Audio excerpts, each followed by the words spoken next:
ಇಂದು B Y ವಿಜಯೇಂದ್ರರಿಂದ Rama ಮಂತ್ರಾಕ್ಷತೆಯನ್ನ ಹಂಚಿಕೆ ಮಾಡಲಾಗ್ತಾ ಇದೆ. ಜೊತೆಗೆ ರಾಮ ಭಕ್ತರ ನೆರವಿಗೂ ಕೂಡ ನಿಲ್ಲಲಿರುವ ಕೇಸರಿ ಪಾಳ್ಯ.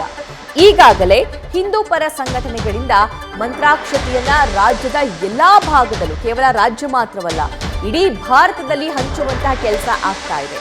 ಈಗ ಬಿಜೆಪಿ ನಾಯಕರಿಂದಲೂ ಕೂಡ ಮಂತ್ರಾಕ್ಷತೆ ಹಂಚುವ ಕಾರ್ಯ ಶುರುವಾಗಿದೆ. ಇದರ ಜೊತೆಗೆ ಅಯೋಧ್ಯೆಗೆ ಹೋಗುವವರಿಗೂ ಕೂಡ ವ್ಯವಸ್ಥೆಯನ್ನ ಕಲ್ಪಿಸುವಂತಹ ಗುರಿಯನ್ನ ಬಿಜೆಪಿ ನಾಯಕರು ಹೊಂದಿದ್ದಾರೆ. ವ್ಯವಸ್ಥೆಯನ್ನ ಕಲ್ಪಿಸುವುದಕ್ಕೂ ಕೂಡ ಬಿಜೆಪಿ ನಾಯಕರು ಸದ್ಯಕ್ಕೆ ನಿರ್ಧಾರ ಮಾಡಿದ್ದಾರೆ.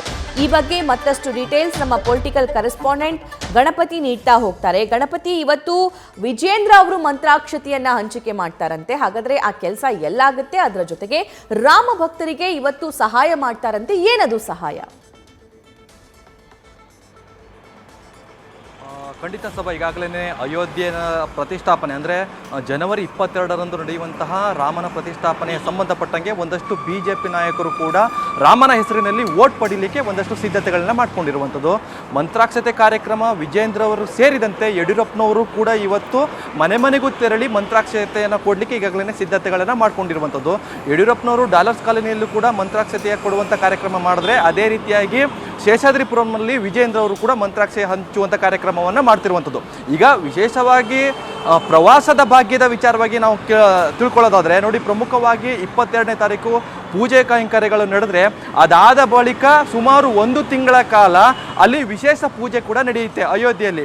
ಈ ಸಂದರ್ಭದಲ್ಲಿ ರಾಜ್ಯದ ಪ್ರತಿಯೊಂದು ಮೂಲೆಯಲ್ಲೂ ಕೂಡ ಜನರನ್ನು ಒಗ್ಗಟ್ಟಾಗಿ ಒಂದಷ್ಟು ಆಂದೋಲನದ ಮೂಲಕ ನೇರವಾಗಿ ಅವರನ್ನು ಅಯೋಧ್ಯೆಗೆ ಕಳಿಸುವಂಥ ಕೆಲಸವನ್ನು ರಾಜ್ಯ ಬಿಜೆಪಿ ನಾಯಕರು ಹಿಂದೂ ಪರ ಸಂಘಟನೆಗಳ ಮುಖಾಂತರವನ್ನು ಮಾಡ್ತಾರೆ.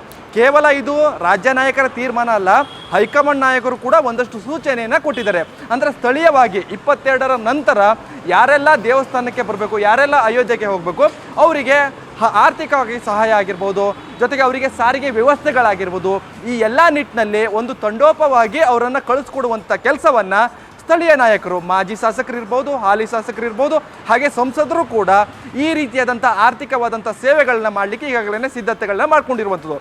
ಕಾರಣ ಇಷ್ಟೇ, ಲೋಕಸಭಾ ಚುನಾವಣೆಗೆ ಒಂದಷ್ಟು ರಾಮನ ಹೆಸರಿನಲ್ಲಿ ಬಿಜೆಪಿ ನಾಯಕರು ಓಟ್ಗಳನ್ನು ಗಳಿಸಲಿಕ್ಕೆ ಈ ರೀತಿಯಾದಂತಹ ಕಾರ್ಯಗಳನ್ನ ಮಾಡಲಿಕ್ಕೆ ಈಗಾಗಲೇ ಹೈಕಮಾಂಡ್ ನಾಯಕರು ಸೂಚನೆಯನ್ನು ಕೊಟ್ಟಿರುವಂಥದ್ದು. ಸಭಾ ರೈಟ್ ಗಣಪತಿ, ಧನ್ಯವಾದ ಡೀಟೇಲ್ಸ್ಗಾಗಿ.